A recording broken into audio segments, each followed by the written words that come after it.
کالیفورنیا شاوخوا د 11 میلیونو مهاجرینو کور دی. د کالیفورنیا د عامه پالیسي د انسټیټیوټ په وینا د 2010 څخه تر 2019 کال پورې 53% د دغو مهاجرینو له آسیا څخه دلته راکډوال شوي دي چې همدا ایالت ورته دویم کور ګرځېدلی.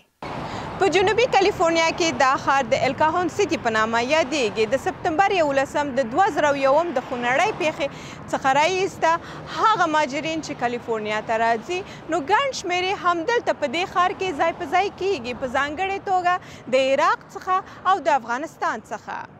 دا مهاجرین چې په دغسې ښارونو کې ځای پر ځای شوي دي دوی له خپلو ځانونو سره دې ښارونو ته ځانګړي بدلونونه هم راوړي دي. د مثال په توګه مختلفې لوحې چې په عربي تورو لیکل شوي دي لیدونکو ته د عربانو او افغانانو شتون ور په ګوته کوي. داسې ښارونه کډوالو ته ډېر سهولتونه ایجاد کړي دي. اجرالدین نبیزاده یو له هغو افغانانو څخه دی چې په 2014 کال کې امریکې ته راغلی او څه باندې یوه میاشت کېږي چې یو افغاني رستورانت یې د کابل کباب هاوس په نوم پرانیستی دی. نوموړی د دې سیمې د افغانانو لخوا څخه ډېر هڅول شوی دی. تقریبا 1.5-2 ماه میشه که ما رستوران را باز کردیم. صادقانه براتون بگویم ما به او اندازه توقع نداشتیم که به این اندازه ما رشد بکنیم و با کمک افغانای خود ما ماشاءالله بسیار خوب هستند. یعنی افغانای ما بسیار زیاد میان و اینجا نان خوردن. حسین یو عراقی دی.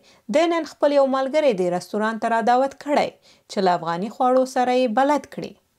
زه پرون دغه رستوران ته راغلی وم. افغاني خواړه مې ډېر خوښ شول. نن مې له خپل ځان سره ملګری هم راوست چې د افغاني خوړو خوند وګوري.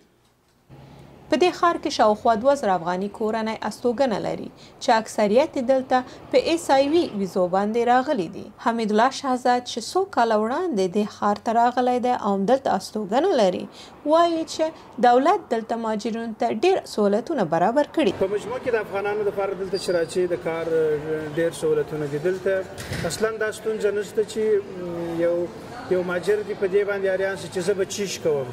په اولو 2-3 میاشتو کې د ډېرو کوچنیو ستونزو سره مخ کېږي، خو وروسته بیا لارو لیکه پیدا کوي او کولی شي چې د کار ډېر فرصتونه خپل د ځان لپاره ولټوي. په ضمن کې دولت داسې پروګرامونه ورته اماده کړي دي چې تر څو دوی ته د انټرنشپ زمینه مساعده وي. هغوی د 6 میاشتو دپاره یو ځای په دنده باندې ګماري او پیسې دولت ورکوي تر څو دوی د دې ښار د دې سیمې د کاري کلتور سره بلد شي. د مواد خوراکی حلال چیزایی که ما نیاز داریم پیدا میشه و نزدیک است به دسترس ما میتونیم به خوبی ازش استفاده کنیم.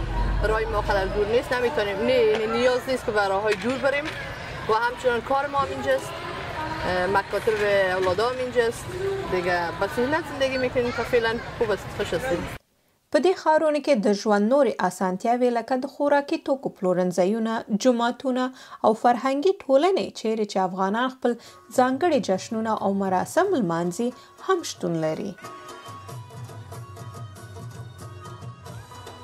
که څه هم افغانان له خپلې مورني ټاټوبې افغانستان څخه د لرېتوب احساس کوي خو دوی خپل نوي ژوند ته دلته د الکاهون په شان ښارونو کې خوشحاله دي.